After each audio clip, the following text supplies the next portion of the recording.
શકે. એટલે એ બધી વાત ચાલતી હતી. એટલે ભગવતચંદ સ્વામીએ વાત કરી કે બાપા આપે કેટલા કાર્ય કર્યા, કે ભલ ભલા જુએ તો એમને કોઈકને ઈર્ષા આવે કે ઓહો આટલું કામ આટલું કામ આટલું કામ. એટલે પછી મેં ઉમેર્યું, મેં કહ્યું બાપા તમને ખબર છે તમે શું શું કામ કર્યા? અને તમારા કામનું મેં કીધું કે અમે લિસ્ટ બનાવ્યું કે તો તમને જ તમારી ઈર્ષા આવશે, એવી મેં ખાલી વાત કરી. આ તો અમારી એકદમ મિત્ર ભાવની ગોષ્ઠી ચાલતી હતી. અને તે વખતે બાપા પત્ર લખતા હતા અને પછી સ્વામીએ ઉપર જોયું, અમે બે બેઠા હતા. અને સ્વામી કે તું કે છે લિસ્ટ બનાવો લિસ્ટ બનાવો. સ્વામી કે શ્રીજી મહારાજે ક્યારે લિસ્ટ બનાવ્યું ભગવાન સ્વામિનારાયણે કે અમે આ કામ કર્યા? ગુણાતીતાન સ્વામીએ ક્યારે લિસ્ટ બનાવ્યું? ભગતજી મહારાજે લિસ્ટ બનાવ્યું? શાસ્ત્રી મહારાજે લિસ્ટ બનાવ્યું? યોગીજી મહારાજે લિસ્ટ બનાવ્યું? સ્વામી કે હું માનું કે હું કરું તો લિસ્ટ બનાવું ને, કામ તો મહારાજ કરે છે. લે, અને આપણે લેશ માત્ર ન કર્યું હોય ને તોય આપણને કોક મળે કે અમારું લંડનમાં મંદિર છે જોઈ આવજો. લે, તમે તો ગયા જ નથી. પણ પ્રમુખ સ્વામીનો નેચર કેવો હતો, આટલું કર્યા પછી લેશ માત્ર સ્પર્શ નહીં. આપણે કશું નથી કરી શકતા તો પણ એમની તાકાત કેવી હતી.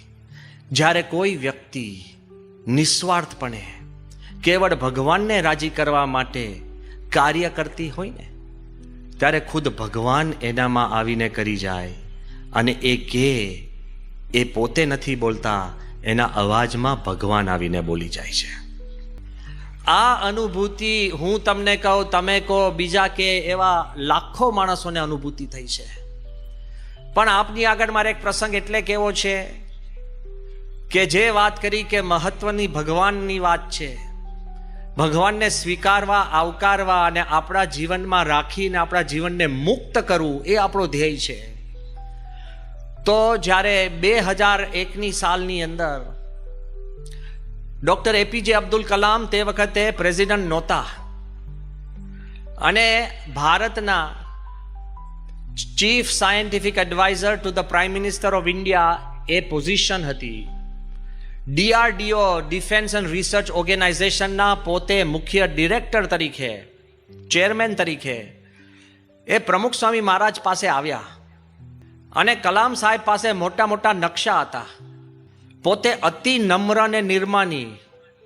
અકોર્ડિંગ ટુ મી, જો ભારતને સૌથી શ્રેષ્ઠ રાષ્ટ્રપતિ કોઈ આપણને પ્રાપ્ત થયો હોય તો ડોક્ટર એપીજે અબ્દુલ કલામ સાહેબ. કેટલા નમ્ર, કેટલા નિર્માની, અખંડ ભારતનું હિત ચિંતક. ડોક્ટર એપીજે અબ્દુલ કલામ સાહેબ નીચે ફ્લોર ઉપર બેસી ગયા. સંતો અમે ચારે બાજુ, પ્રમુખ સ્વામી બેઠા હતા. હવે વાર્તાલાપ બહુ સમજવા જેવો છે, એટલું સાંભળવા જેવો નથી. એમણે સ્વામીને વાત કરી કે સ્વામી અમે 500 બુદ્ધિશાળી લોકો તમામ ક્ષેત્રોમાંથી, એટલે થોડા પોલિટિશિયન હોય, થોડા ઓફિસર હોય, થોડા ચાર્ટર્ડ એકાઉન્ટન્ટ, થોડા એન્જિનિયર, થોડા આર્કિટેક્ટ, થોડા મેનેજરો, થોડા કોર્પોરેટ વાળા, થોડા માલિકો, એમ કહીને કે તમામ પ્રકારના ક્ષેત્રોમાંથી 500 બુદ્ધિશાળી માણસો અમે 1 વર્ષ માટે ભેગા થયા છે. 1 વર્ષ. અને અમારા બધાના બુદ્ધિના વિચાર ભેગા કરી અને અમે સૌ એક મત ઉપર આવ્યા છીએ. તો વધારે અઘરું કહેવાય. બુદ્ધિશાળી લોકો એક મત ઉપર આવ્યા એટલે બહુ અઘરું છે. કારણ કે બુદ્ધિનો લક્ષણ જ છે ભેદ પાડવો, એ બુદ્ધિનું લક્ષણ છે. તો સ્વામીને કીધું કે અમે 500 તમામ ક્ષેત્રોમાંથી 1 વર્ષ વાર્તાલાપ કરીને અમે એક મત ઉપર આવ્યા છે કે 2020 સુધી, આ પાછો તમે વર્ષ પણ યાદ રાખજો, 2020 સુધી ભારતને કયા ક્ષેત્રમાં વિકાસ કરવો કે જેથી કરીને ભારત સંપૂર્ણ વિકાસશીલ બની જાય.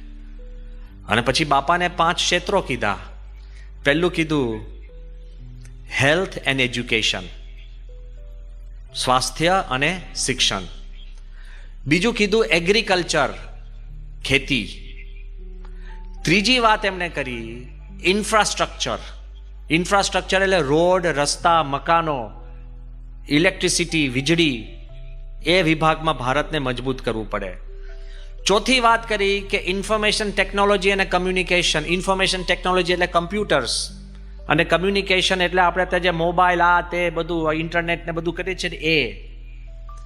અને પાંચમી વાત એમણે એ કરી ક્રિટિકલ ટેકનોલોજી. ક્રિટિકલ ટેકનોલોજી એટલે genetic engineering, nano technology, nuclear energy. આ જે બધી વાતો આવે છે ને એ જે નાના રૂમની અંદર પણ તમે બધા એક્સપેરિમેન્ટ કરી શકો. તો એમણે કીધું બાયોટેકનોલોજી. એવી ક્રિટિકલ ટેકનોલોજીમાં પણ ભારત આગળ વધશે ને તો ભારત તે પછી પાછું વળીને જોવું નહીં પડે. આ 2001ની સાલની હું વાત કરું છું, 20 વર્ષ પહેલા. અને જ્યારે બાપા ગળી આખી રજૂઆત કરી, 1 કલાક રજૂઆત ચાલી અને હું ભાષાંતર કરતો હતો. અને પછી એમને બાપાને કીધું કે બાપા કાંઈ આપનું કંઈક સુઝાવ હોય તો. હવે કોઈ તમને કહે 500 આવા બુદ્ધિશાળી માણસોએ વિચાર કરીને કીધું છે તો તમે પછી બોલવું એ જ આપણી મૂર્ખામણી કહેવાય ને. હા, ધીરે ધીરે બાપા આમ કરતો, હું એક્ઝેક્ટ હું બાપાના છે ને હાવભાવ કરું છું. સ્વામી કે એટલે મને લાગ્યું બાપા શું? બાપા કે કાંઈક ખૂટે છે. મેં કહ્યું મારી નાખ્યા. હવે કાંઈક ખૂટે છે એવું ભાષાંતર કરું, એક તો હું હેપતાઈ ગયો તો. અને સ્વામી બહુ આમ, સ્વામીનો વિવેક તો જુઓ, પ્રમુખ સ્વામીનો વિવેકનો ઢગલો. સ્વામી કે કાંઈક ખૂટે છે. એટલે મેં તો પહેલાં ભાષાંતર કર્યું જ નહીં, કારણ કે આટલા મોટા DRDOનો chief scientific adviser to the prime minister of India, એને મારે કહેવાનું કે કાંઈક ખૂટે છે. કલામ સાહેબ તો બહુ નમ્ર હતા. એટલે કે વોટ ઇઝ હી સેઇંગ? પ્રમુખ સ્વામી શું કહે છે? એટલે મેં કીધું કે Swami is saying something is missing. હવે કલામ સાહેબને પણ છે ને આશ્ચર્ય થયું કે હજુ સુધી એક માણસ એમને મળ્યા નહોતા કે કોઈએ કહ્યું હોય કે કંઈક ખૂટે છે. પ્રેસિડેન્ટ, પ્રાઇમ મિનિસ્ટર બધા પાસે જઈ આવ્યા હતા અને કોઈએ કહ્યું નહોતું કે આમાં કંઈક ખૂટે છે. અને બાપા કે કંઈક ખૂટે. પછી ધીરે રહીને એમને પૂછ્યું કે સ્વામીને પૂછો શું ખૂટે છે. એમ કહ્યું બાપા શું ખૂટે છે? સ્વામી કે ભગવાનમાં શ્રદ્ધા.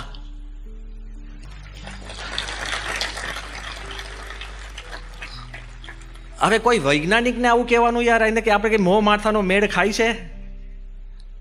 વૈજ્ઞાનિક ભાષામાં કેવું પડે ને. પણ મેં તો ભાષાંતર કર્યું કે પ્રમુખ સ્વામી ઇઝ સેઇંગ કે add a sixth faith in God. તરત જ કલામ સાહેબે સ્વીકાર્યું નથી. વૈજ્ઞાનિક, પ્રામાણિક, બુદ્ધિશાળી. એટલે એમને શંકાથી બાપા સામે જોયું અને શંકાથી સ્વામી સામે જોયું. એટલે પછી સ્વામીએ એના પછીના વાર્તાલાપમાં સ્વામીએ જે ભાવાર્થ સમજાયો, હું એમ કહું છું. સ્વામી કે સાહેબ, કોઈ પણ દેશનો વિકાસ, અહીંયા બધા સાંભળી લેજો, બધા બેઠા છે, કોઈ પણ દેશનો જે વિકાસ છે ને એ કેવળ રોડ, રસ્તા, GDP, બિલ્ડિંગો કે તમને વીજળી મળે એનાથી નથી થતો. દેશ એટલે આ વિકાસ છે, પણ દેશનું મૂલ્યાંકન, રોડ, રસ્તા એ બધું જરૂરી છે, પણ મૂલ્યાંકન શેનાથી થાય છે? By the character and calibre of the people of that country. દેશનું મૂલ્યાંકન નાગરિકની ગુણવત્તાથી થાય છે. સારામાં સારા સાધન સુવિધા હોય પણ નાગરિકો જ ચોર હોય તો વિચારજો.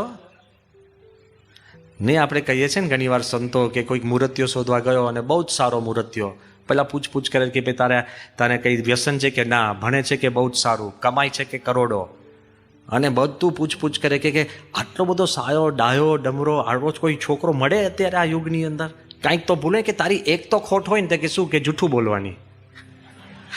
સાફ થઈ ગયું ને? બધું જ હશે, પણ જો નાગરિકનું નૈતિક મૂલ્ય સ્તર અને આધ્યાત્મિક સ્તર નહીં હોય તો સ્વામીએ એમને વાતમાં વાત કરી કે જ્યારે આધ્યાત્મિક અને નૈતિક મૂલ્યો ઊંચા આવે ત્યારે જ દેશનો પૂરેપૂરો વિકાસ થાય છે. આધ્યાત્મિક અને નૈતિક મૂલ્યો એ ભગવાનમાં શ્રદ્ધાથી જ થાય છે, સિવાય થતા નથી. આ આપણા મનની અંદર સ્પષ્ટ હોવું જોઈએ. દીકરા દીકરીને સારામાં સારી સ્કૂલમાં ભણાવો, કંઈ ખોટ નથી, કરવી જ જોઈએ.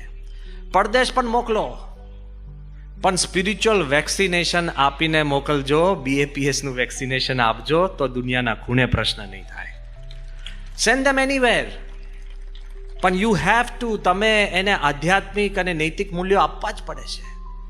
જો આધ્યાત્મિક અને નૈતિક મૂલ્યો નહીં હોય તો વિકાસ જરૂરી વિકાસ છે, પણ ખરા અર્થની અંદર દેશનો વિકાસ થતો નથી. આ જ્યારે બધી વાત કલામ સાહેબે, જ્યારે સ્વામી જ્યારે વાત કરીને કલામ સાહેબના દિલમાં બેઠી, પણ ક્યારે બેઠી ખબર છે? અનુભૂતિથી બેસે છે, બુદ્ધિથી નહીં.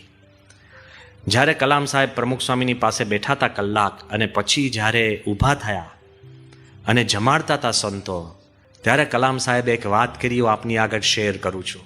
ફર્સ્ટ એક્સપિરિયન્સ એ કે હું નાનો હતો ત્યારે સંત થિરુવલ્લુવરનું એક વાક્ય મેં વાંચ્યું હતું. એ વાક્ય શું હતું કે if you have pain and it is deep inside you and it refuses to go away for weeks, months and decades. When you are sitting next to a spiritual cosmic energy, the pain will disappear in seconds. કે સંત થિરુવલ્લુવરનું એક વાક્ય હતું કે તમને દુઃખ હોય અને તમને એ દુઃખ બહુ ઊંડું હોય, અહીંયા બેઠેલા તમામને નાના મોટા એવા દુઃખ હશે, જે દુઃખ તમે બીજાને કહી નથી શકતા અને કહેવા પણ નથી. કદાચ તમે 2 માર્ક માટે મેડિસિનમાં જતા રહી ગયા હોય, કદાચ તમે 5 માર્ક માટે ફેલ થયા હોય, કદાચ તમે ધંધો કર્યો હોય ને તમારો મિત્ર જ તમને દગો કરી ગયો હોય, કદાચ તમારા માતા કે પિતા એ કદાચ સ્વર્ગસ્થ થયા હોય ને તમે એની છેલ્લી ઈચ્છા પૂરી ન કરી શક્યા હોય, કોકને નાના મોટા એવા ઊંડા દુઃખ હોય, તો એવું તમને દુઃખ હોય અને એ અઠવાડિયા સુધી, મહિના સુધી, દાયકાઓ સુધી જાય જ નહીં, પણ તમે વૈશ્વિક શક્તિના જો ચરણ અગાડી બેઠા હો તો એ દુઃખ તમને પડવારમાં જતું રહે છે. કલામ સાહેબે કીધું કે મને દાયકાઓ સુધી એક દુઃખ મારા દિલમાંથી જતું નહોતું. આજે પ્રમુખ સ્વામીની જોડે હું બેઠો, વાત બીજી કરતો હતો, પણ પેલું દુઃખ જતું રહ્યું. કીધા વગર કામ થાય, બોલ્યા વગર તમે સમજી જાઓ. પ્રમુખ સ્વામીનો ચમત્કાર કેવો હતો કે સ્વામી